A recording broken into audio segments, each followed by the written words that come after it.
بسم الله الرحمن الرحيم. فإن قيل أن الكتاب في مسح الرأس يوجب مسح مطلق البعض وقد قيدتموه بمقدار الناسية بالخبر.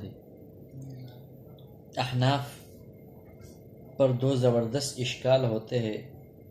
مصنف ان دونوں کو نقل کر کے جواب دے رہے ہیں۔ سب سے پہلا اشکال کہتے کتاب اللہ میں وَامْسَحُوا بِرُؤُوسِكُمْ، یعنی یہ آیات مطلق بعض سر کے مسح کو فرض کرتی ہے، اور آپ نے اس کو مقید کر دیا مقدار ناسیہ کے ساتھ، یعنی چوتھائی سر کا مسح فرض ہونے کے ساتھ۔ اس کی وضاحت ہے کہ قرآن مجید میں اللہ تعالیٰ نے فرمایا وَامْسَحُوا بِرُؤُوسِكُمْ، اس میں بات تبعیضیہ ہے، کیونکہ مسح کا لفظ اگر متعدی بلا واسطہ ہو تو ممسوح کا کل مراد ہوتا ہے، اور اگر واسطے سے متعدی ہو تو ممسوح کا بعض مراد ہوتا ہے۔ یہاں چونکہ با کے ساتھ متعدی ہے تو یہاں پر ممسوح کا بعض مراد ہے۔ اس لیے امام ابو حنیفہ اور امام شافعی رحمۃ اللہ علیہ فرماتے ہیں کہ بعض سر کا مسح فرض ہے۔ امام مالک، امام احمد بن حنبل رحمۃ اللہ علیہ فرماتے ہیں کہ یہاں با زائدہ ہے، پورا سر مراد ہے اس سے، یعنی پورا سر کا مسح کرنا ان کے ہاں فرض ہے۔ پھر امام شافعی رحمۃ اللہ بعض سر کا مسح فرض ہے اس کے ہاں، اس لیے اتنا مسح ہو جائے کہ اس کو یوں کہا جا سکے کہ بعض سر کا مسح ہو گیا، چنانچہ 2-4 بالوں پر مسح ہو گیا تو فرض ادا ہو جائے گا۔ امام شافعی رحمۃ اللہ علیہ فرماتے ہیں کہ بعض سے مراد اگر 2-3-4 بالوں پر جو ہے نا مسح ہوا تو فرض ادا ہو گیا، اور امام ابو حنیفہ فرماتے ہیں کہ بعض سے چوتھائی سر کا مسح فرض ہے۔ دلیل وہ حدیث میں کہ حضور صلی اللہ علیہ وسلم ایک قوم کے کوڑا کرکٹ پر تشریف لائے، آپ صلی اللہ علیہ وسلم نے وہاں پیشاب کیا، پھر وضو فرمایا اور ناسیہ کی مقدار اور موضوع پر مسح فرمایا۔ اس لیے ہم کہتے ہیں کہ مقدار ناسیہ یعنی چوتھائی سر کا مسح فرض ہے۔ چنانچہ احناف پر اشکال یہ ہوتا ہے کہ قرآن مجید میں مطلق سر کا مسح ہے اور تم اس کو مقید کرتے ہو مقدار ناسیہ کے ساتھ، اور ہمیں کہتے ہو کہ مطلق کو مقید کرنا جائز نہیں، یا بھی مقید نہ کرو۔ اشکال نمبر 2، قرآن مجید کی وہ آیات فَإِن طَلَّقَهَا فَلَا تَحِلُّ لَهُ مِن بَعْدُ حَتَّى تَنكِحَ زَوْجًا غَيْرَهُ، نکاح حرمت غلیظہ کو ختم کرنے میں مطلق ہے۔ مطلب یہ ہے کہ دوسرے خاوند سے نکاح کرے، پھر اس پہلے کے لیے حلال ہے، تو یہاں مطلق نکاح کا حکم ہے، اور تم احناف مقید کرتے ہو اس کو دخول کے ساتھ۔ اس کی وضاحت، جب کوئی آدمی اپنی بیوی کو 3 طلاق دے تو 3 طلاق دینے کے بعد وہ جا کے کسی دوسرے بندے سے، آدمی سے نکاح کر کے وہ اس سے دخول کر کے پھر پہلے والے کے لیے حلال ہو گیا۔ پہلے والے شوہر سے نکاح کرنا چاہتا ہے تو دوسرا والا شوہر اس کے ساتھ نکاح کر کے دخول ہو کر اس سے جمع کر کے اس کے ساتھ پھر آگے پہلے والے کے لیے حلال ہو جائے گی۔ اور تم احناف یہ کہتے ہو کہ صرف نکاح کافی نہیں بلکہ دوسرا خامن اس کے ساتھ جمع بھی کرے، تو تم نے مطلق کو مقید کر دیا، حالانکہ آپ کے ہاں یہ درست نہیں، اور یہ قید تم لگاتے ہو کہ حدیث رفاعی کی وجہ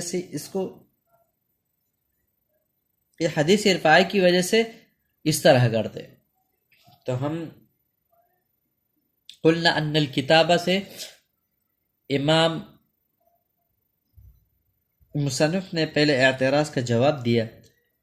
پہلے اعتراض کا جواب یہ ہے کہ آپ نے کہا کہ مسح رأس مطلق ہے، ہم کہتے ہیں یہ مطلق نہیں، یہ کیا ہے؟ مجمل ہے۔ مطلق اور مجمل میں فرق ہے۔ مطلق وہ ہوتا ہے کہ جس کے ہر فرد پر عمل کرنے والا مامور بھی کے تمام مامور بھی پر عمل کرنے والا شمار ہوتا ہے۔ مطلق وہ ہوتا ہے کہ جس کے ہر فرد پر عمل کرنے والا مامور بھی پر عمل کرنے والا شمار ہوتا ہے، اور مجمل وہ ہوتا ہے کہ جس کے معنی تو معلوم ہے مگر اس کی مراد معلوم اور متعین نہ ہو۔ تو ہم یہ کہتے ہیں کہ یہ مطلق نہیں، کیونکہ اگر مطلق ہو تو پھر اس کے ہر فرد پر عمل کرنے والا مامور بھی پر عمل کرنے والا شمار ہونا چاہیے، حالانکہ ایسا نہیں ہے، کیونکہ بعض سر کا فرد 3 بال بھی ہے، ربع بھی ہے، ثلث بھی ہے، 2 ثلث بھی ہے۔ اب اگر کوئی آدمی سر کے 1 ثلث یا 2 ثلث پر مسح کرتا ہے تو یہ نہیں کہا جا سکتا کہ 1 ثلث یا 2 ثلث پر مسح فرض تھا، اس لیے اس نے تو وہ فرض ادا کر دیا، کیونکہ یہ فرض امام شافعی کے ہاں 3 بالوں کا مسح ہے، ہمارے ہاں 4 سر کا مسح ہے، اس سے اوپر مستحب ہے۔ معلوم ہوگا کہ یہ مجمل ہے، اور مجمل کی تفسیر خبر واحد کے ساتھ کرنا درست ہے، چنانچہ ہم نے مطلق کو مقید نہیں کیا بلکہ مجمل کی تفسیر کی، لہذا آپ کا اعتراض درست نہیں۔ وَأَمَّا قید، یہاں سے دوسرے اعتراض کا جواب ہے، دوسرے قید الدخول سے دوسرے اعتراض کا جواب یہ ہے کہ ہم نے اس مسئلے میں دخول کی قید حدیث امرئ رفاعی کی وجہ سے نہیں لگائی، بلکہ قرآن مجید کی اسی آیت حتی تنکح زوجا غیرہ کے ذریعے سے لگائی تھی۔ وہ اس طور پر کہ حدیث شریف میں ہے کہ ناکح الید ملعون، کہ ہاتھ سے وطی کرنے والا ملعون ہوتا ہے، اور مجازی معنی عقد ہے، تو نکاح کا حقیقی معنی ہے وطی، اور مجازی معنی اس کا عقد ہے۔ تو یہاں پر ہم کیا مراد لیں گے؟ یہاں نکاح کا حقیقی معنی یعنی وطی مراد لینا بہتر ہے، کیونکہ نکاح کا عقد والا معنی تو زوجن کے لفظ سے سمجھ میں آ رہا ہے، اور اسی طرح کہ زوج اسو کو کہتے ہیں جس کا عقد کیا گیا ہو۔ اب اگر نکاح سے بھی ہم عقد مراد لے لیں گے تو یہاں تو اعادہ ہی لازم آئے گا، اور اعادے سے استفادہ اچھا ہے، اعادہ اچھا نہیں ہے، اعادے سے استفادہ اچھا ہے، اعادہ اچھا نہیں، لہذا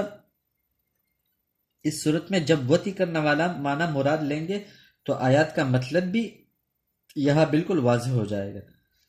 اور دوسرا خاوند دخول یعنی وطی کرے۔ وقال البعض سے بتا رہے کہ آپ نے یہ دوسرا جواب دے رہے کہ دخول کی قید والی حدیث امرئ رفاعی کی وجہ سے لگائی ہے، وہ دخول کی قید، یہ حدیث جو ہے نا خبر واحد نہیں ہے، یہ خبر مشہور ہے، اور خبر مشہور کے ذریعے سے آپ مطلق کو مقید کر سکتے ہو، اس کے بارے میں کوئی ایسی جو ہے نا وہ نہیں ہے، یعنی کوئی غلط بات نہیں ہے، آپ خبر واحد کے ذریعے سے مقید نہیں کر سکتے ہو، اور یہ خبر مشہور ہے، لہذا معلوم ہوا کہ جو آپ نے 2 قسم کے اعتراضات کیے، 2 قسم کے اشکال کیے تھے، وہ سارے بیکار ہو گئے۔ فَإِن قِيلَ أَنَّ الْكِتَابَ فِي مَسْحِ الرَّأْسِ، بتا رہے کہ اگر یہ بتایا جائے کہ کتاب اللہ یعنی وَامْسَحُوا بِرُؤُوسِكُمْ، یہ سر کے مسح کے بارے میں یہ مطلق ہے، یوجب واجب کرتا ہے، وَمَسْحُ مُطْلَقُ الْبَعْضِ، بعض سر کی مسح کو، وَقَدْ قَيَّدْتُمُوهُ بِمِقْدَارِ النَّاسِيَةِ، اور آپ نے اس کو مقید کر دیا مقدار یعنی ربع سر کے ساتھ، بالخبری خبر واحد کے ذریعے، والکتاب مطلق فی انتہاء الحرمت الغلیظہ، اور کتاب اللہ میں یہ ہے کہ حتی تنکح زوجا غیرہ، یہ حرمت غلیظہ ہے نکاح سے، وقد قیدتموہ بالدخول، اور آپ نے اس کو مطلق کر دیا دخول کے قید کے ساتھ، بحدیث امرئ رفاعی کے ساتھ۔ قلنا، تو ہم نے جواب دیا پہلے اشکال کا کہ ان الکتاب لیس بمطلق، یہاں پر کتاب اللہ کے اندر وامسحوا برؤوسکم یہ مطلق نہیں ہے، پھر باب المسح کے باب میں، فإن حکم المطلق، اس لیے کہ مطلق کا حکم ان یکون الآتی بأی فرد، کہ مطلق کے ہر فرد پر عمل کرنے والا مامور بھی کے پر عمل کرنے والا شمار ہوتا ہے، والآتی بأی بعض کان ہا ہونا لیس بآت بالمامور بھی، تو یہاں پر جو ہے نا اس طرح ایسی بات نہیں ہے کہ یہاں پر مطلق کی ہر پر عمل کرنے والا، مامور بھی پر عمل کرنے والا ہے. فَإِنَّهُ لَوْ مَسَحَ عَلَى النِّصْفِ أَوْ عَلَى الثُّلُثَيْنِ لَا يَكُونُ الْكُلُّ فَرْضًا. تو یہ آدھا اور ثلث پر مسح کرنا یہ تمام افراد کو شامل نہیں ہوگا، فرض نہیں ہوگا. وَبِهِ فَارَقَ الْمُطْلَقُ الْمُجْمَلَ، اور یہاں مطلق اور مجمل کے اندر فرق ثابت ہوا. تو ہم نے کہا کہ مطلق اس کو کہتے ہیں کہ مامور بھی کہ مطلق پر عمل کرنے والا مامور بھی پر عمل کرنے والا شمار ہوتا ہے، اور مجمل کہ اس کا معنی تو کیا ہو، معنی تو اس کا کیا ہو، مجمل اس کو کہتے ہیں کہ جس کی مراد معنی تو معلوم ہو لیکن مراد اس کی معلوم نہ ہو، یہ مجمل ہے. وَأَمَّا قید الدخول، یہاں پر جو دوسرے والے اشکال کا جواب دیکھ کے آپ نے اس کو حدیث رفاعہ سے جماع کا یعنی نکاح کے ساتھ دخول کا شرط لگایا. بتا رہے فقط قال البعض ان النکاح فی النص حمل علی اصل میں جو نکاح ہے، بعض حضرات نے کہا کہ نکاح نص قرآن سے جو ثابت ہے وہ وتی ہی کا نام ہے. اذا العقد مستفاد من لفظ الزوج، اور عقد جو ہے لفظ زوج کے جو حتی تنکح زوجا غیرہ، اس سے عقد کا معنی خود بخود یہ ثابت ہو جاتا ہے اور اس سے فائدہ حاصل ہوتا ہے. وبہذا یزول السوال، اسی سے آپ کا اشکالی ختم ہوا. وقال البعض، اور بعض حضرات فرماتے ہیں قید الدخول ثبت بالخبر وجعلوه من المشاہیر فلا يلزمهم تقید الکتاب بخبر الواحد. بتا رہے کہ دخول کا قید جو ہم نے جماع کے ساتھ وہ نکاح کے اندر داخل کر دیا، تو بتا رہے کہ بعض حضرات فرماتے ہیں کہ یہ حدیث رفاعہ جو ہے نا، یہ حدیث خبر واحد نہیں ہے، یہ وجعلوا من المشاہیر یہ خبر مشہور ہے. فلا يلزمهم تقید الکتاب، تو یہاں پر مطلق کو مقید کرنا لازم نہیں آتا اس سے بخبر الواحد، خبر الواحد سے، بلکہ یہ خبر مشہور ہے، اور خبر مشہور سے آپ مطلق کو مقید کر دیں تو یہاں کوئی اشکال نہیں ہوا. لہذا دونوں اشکال کا جواب یہیں اسی کتاب کے اندر یعنی قرآن مجید مطلق ہی کے جو آیات ہے اسی کے اندر ثابت ہو گیا. والسلام.